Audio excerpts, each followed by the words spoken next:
there's a medallion hidden in a dragon-shaped mountain called Dragon Mountain. The dark dragons want to claim this magical medallion, Hiryu, for themselves, and you, as Ryuhi, have to stop the bad guys getting it. You progress along a side-scrolling level, punching and kicking at monkeys and what looks like Swamp Thing, while trying to break blocks that have fireball power-ups and time additions in them. You jump with A and attack with B. Press down and B to perform a low kick, necessary for smaller enemies that'll just walk right under your normal kick. All told, these sections are not that tough, apart from the occasional enemies coming from behind you. Rick moves pretty sluggishly, and it can be tough at times to turn, crouch, and then kick before they've come at you. They don't take a great deal of health off you, but even so, you want to preserve as much as you can for the part that comes next. The 2-in-1 part comes about with what happens when you reach the door at the end of each side-scrolling level. A screen will come up saying something like Rick vs Shokaku, and you'll go into a fighting game style arena for one-on-one combat. The controls are different now. B still punches and kicks, and A jumps, but your movement is much slower and you're always facing the opponent. You now have to hit targets that appear in one of 3 places on the other guy. Push up for head ones, down for leg ones, and nothing for body shots. Also, these targets will appear on your body, so you need to hold away from the opponent and press B to block those 3 areas.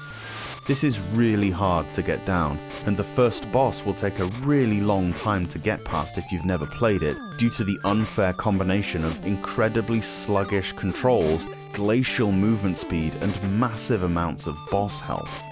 Oh yeah, also if you take too many hits, your sensei pops up and says, "This is no good, read the instruction booklet carefully and try again." Actually, dickhead, I have read the manual, and it doesn't help overcome the terrible controls. What's worse than getting your ass kicked by a poorly programmed game is the game then telling you that you suck at it, and not letting you play on. Oh god, it's so bad.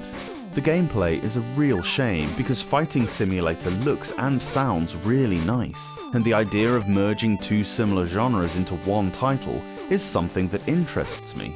It often works in music, so why not video games? The side-scrolling parts are actually not that bad. They're not massively interesting, but they play okay, and I maybe think that Culture Brain should have stuck to this. The fighting sections do not work at all, and it's not down to difficulty. The whole targeting system is a reasonable thing to try, although a more traditional style would have been much better. Being told how you have to fight the battle is unnecessary and weird. The problem with it is that it's too hard to pull off. I can stomach getting my ass handed to me by a tough game, if it's fair. The boss fights are hard for the simple reason that the programming is a broken mess, and that's something I find really tough to tolerate. A really nice aesthetic and a great soundtrack that was sadly wasted on poorly put together gameplay. What a pity.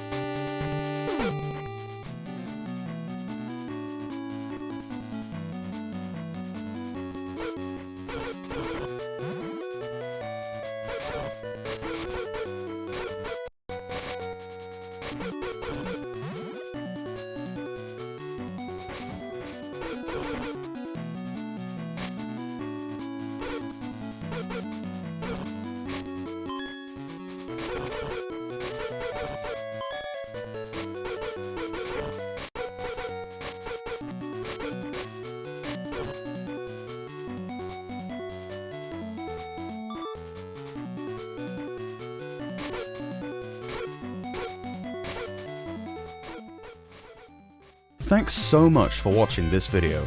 Let me know your thoughts on the game down below, and if you can spare a second, give the review a quick thumbs up, it really helps out. Subscribe to the Portable Power Podcast for a new Game Boy review every day from Monday to Friday. Or alternately, new episodes of the podcast drop every Saturday and Sunday on whichever platform you get your pods. See you later on.